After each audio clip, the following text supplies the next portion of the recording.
नमस्कार मित्रों, आज हम लोग बात करेंगे मौनी अमावस्या के बारे में। माघ माह की अमावस्या को मौनी अमावस्या कहा जाता है, जो कि बेहद विशेष मानी गई है। धार्मिक मान्यता के अनुसार मौनी अमावस्या के दिन पवित्र नदी में स्नान करने और दान करने से अक्षय फलों की प्राप्ति होती है। मौनी अमावस्या के दिन पीपल की छाया में भगवान विष्णु की पूजा आराधना की जाती है। आइए सुनते हैं मौनी अमावस्या की व्रत कथा। पुराणों के अनुसार कांचीपुरी में एक ब्राह्मण रहता था। उसका नाम देवस्वामी तथा उसकी पत्नी का नाम धनवती था। उनके 7 पुत्र तथा एक पुत्री थी। पुत्री का नाम गुणवती था। ब्राह्मण ने 7 पुत्रों का विवाह करके बेटी के लिए वर खोजने अपने सबसे बड़े पुत्र को भेजा। उसी दौरान किसी पंडित ने पुत्री की जन्म कुंडली देखी और बताया, सप्तपदी होते होते यह कन्या विधवा हो जाएगी। तब उस ब्राह्मण ने पंडित से पूछा, पुत्री के इस वैधव्य दोष का निवारण कैसे होगा? पंडित ने कहा, सोमा का पूजन करने से वैधव्य दोष दूर होगा। फिर सोमा का परिचय देते हुए उसने बताया, वह एक धोबिन है। उसका निवास स्थान सिंघल द्वीप है। उसे जैसे तैसे प्रसन्न करो और गुणवती के विवाह से पूर्व उसे यहाँ बुला लो। तब देवस्वामी का सबसे छोटा लड़का बहन को अपने साथ लेकर सिंघल द्वीप जाने के लिए सागर तट पर चला गया। सागर पार करने की चिंता में दोनों एक वृक्ष की छाया में बैठ गए। उस पेड़ पर एक घोंसले में गिद्ध का परिवार रहता था। उस समय घोंसले में सिर्फ गिद्ध के बच्चे थे। गिद्ध के बच्चे भाई बहन के क्रियाकलापों को देख रहे थे।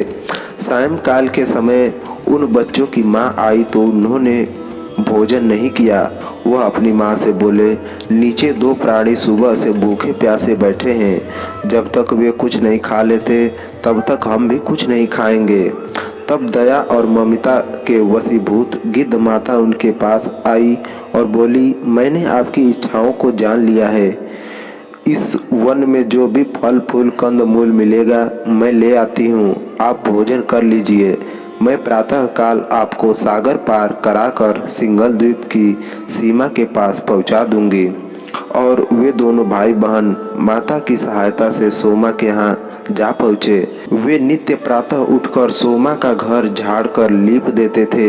एक दिन सोमा ने अपनी बहुओं से पूछा, हमारे घर कौन बुहारता है, कौन लीपता पोतता है? सबने कहा, हमारे सिवाय और कौन बाहर से इस काम को करने आएगा? किंतु सोमा को उनकी बातों पर विश्वास नहीं हुआ। एक दिन उसने रहस्य जानना चाहा। वह सारी रात जागी और सब कुछ प्रत्यक्ष देखकर जान गई। सोमा का उन भाई बहन से वार्तालाप हुआ। भाई ने सोमा को बहन संबंधी सारी बात बता दी।